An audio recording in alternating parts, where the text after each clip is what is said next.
Bir kuni Shayx Abdulqodir Jiloniy shogirdlari bilan Bag'dodning qadimgi ko'chalaridan o'tib ketayotgan edi.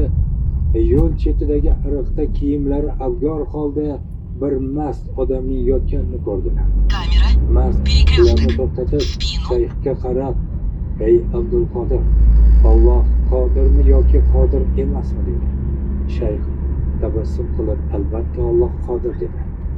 U ikkinchi marta, "Ey Abdulqodir, Alloh qodirmi yoki qodir emasmi?" dedi.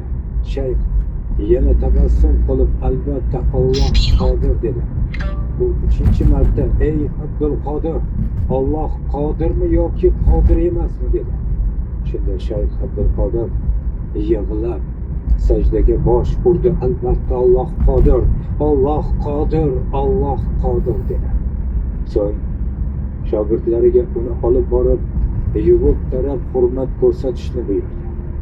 Shogirdlar shayxning ushbu ishidan taajjubga tushdilar va mast kishining so'zidagi ma'nolarni so'radilar.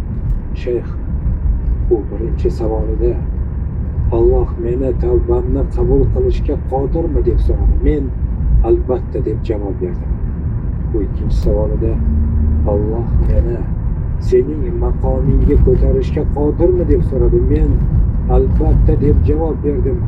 U uchinchi savolida "Alloh taolo seni mening o'rnimga tushirib yuborishga qodirmi?" deb so'radi.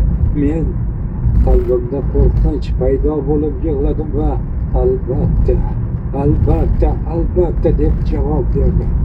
So'ng Allohga o'zining makri sinovidan xotirjam qilib qo'ymasligini so'rab duo qildim va sajdaga yiqildim dedi.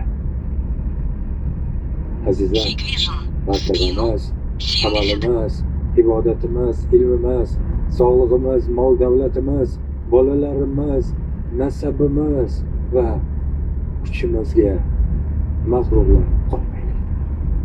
Xulosa esa o'zimizdan.